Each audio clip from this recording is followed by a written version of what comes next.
As India battles the oxygen crisis, the centre has now stepped in to prevent states from hindering movement of liquid medical oxygen to other states. States have been directed to take steps for the revival of closed units to fast forward the supply to meet the increased demand. In a letter to the states, the Ministry of Home Affairs has also directed states to ensure uninterrupted supply and transportation of oxygen. Not just this, the Home Ministry is also coordinating lifting of high-capacity tankers from abroad, including Singapore and UAE, by Indian Air Force transport planes. The Defence Ministry has sanctioned 5 crore rupees under emergency financial powers to the Armed Forces Medical Service to tackle the surge in COVID cases across the country. So that's the latest that is coming in as far as India gasping for oxygen is concerned. Many hospitals, for that matter, have put out a plea on Twitter. This is a grave situation we're talking about, which means their pleas are not being heard. They are compelled to take to Twitter about this situation. In fact, if you go through Twitter, you will see a lot of hospitals crying for help, wanting oxygen for many critical patients. Question arising is, where is the oxygen? Why is the supply chain so skewed? Why are certain states not allowing free oxygen movement to other states? Where is the altruism in the middle of all of this while India is battling a serious oxygen crisis? The centre also has stepped in to prevent states from hindering the movement of liquid medical oxygen to other states. States have been directed to take the steps for revival of closed units to fast forward supply to meet increased demands. We just have to wait and watch to see when this issue gets resolved. India at the moment is battling for oxygen supply. Hospitals are crying out for help at this moment. Kamaljeet Sandhu joining us with the very latest. Kamaljeet, if you could encapsulate what is really going wrong on the supply chain as far as oxygen is concerned.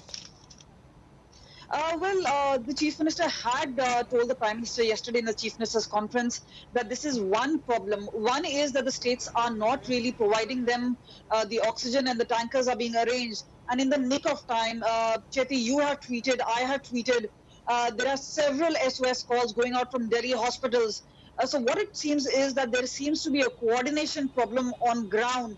The other is that the hospitals are in touch with the authorities, but they say the response comes in the nick of time. There is a lot of duress, a lot of stress for both the patients, the doctors, the family members, and as such, even on the government. But clearly more needs to be done. Now, whether one is that there was a lack of preparation, second is the SOS being sent out, and with the centre government now saying that they're approaching countries like the UAE, the Singapore, to get more containers of oxygen so that they can actually be transported. For instance, from Haryana, from Rajasthan, from Odisha, if oxygen tankers are coming. Initially, there was a problem because, remember, several of the states were trying to keep oxygen supplies for their own hospitals.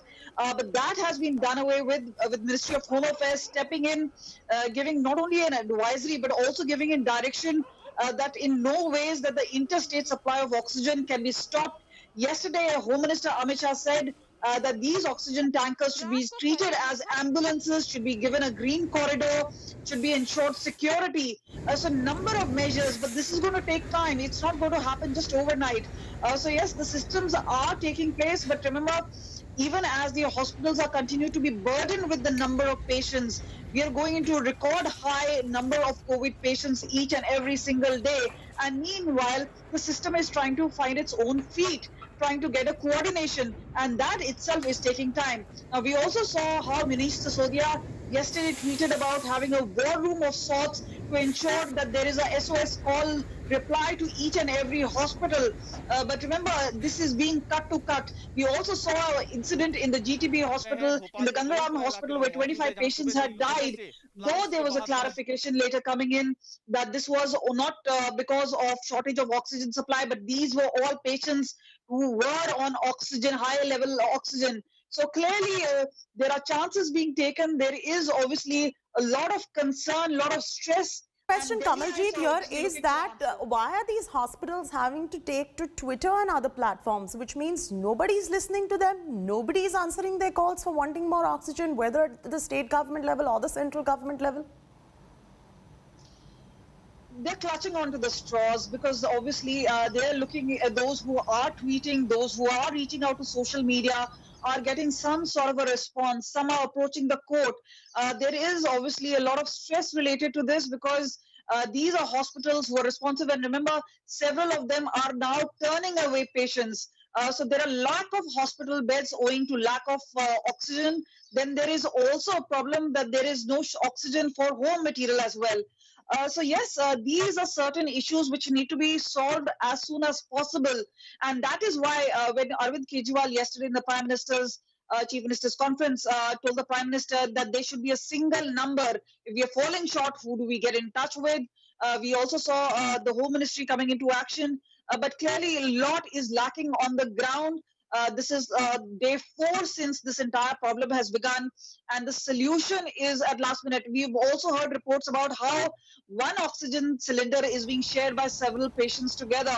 That is a terrible state of affairs at this point of time. And we are talking about world-class cities. We're talking about being superpowered, and yet when it comes to the ground, Okay. patients seem to be suffering and obviously caught off guard because the second wave has hit Yeah.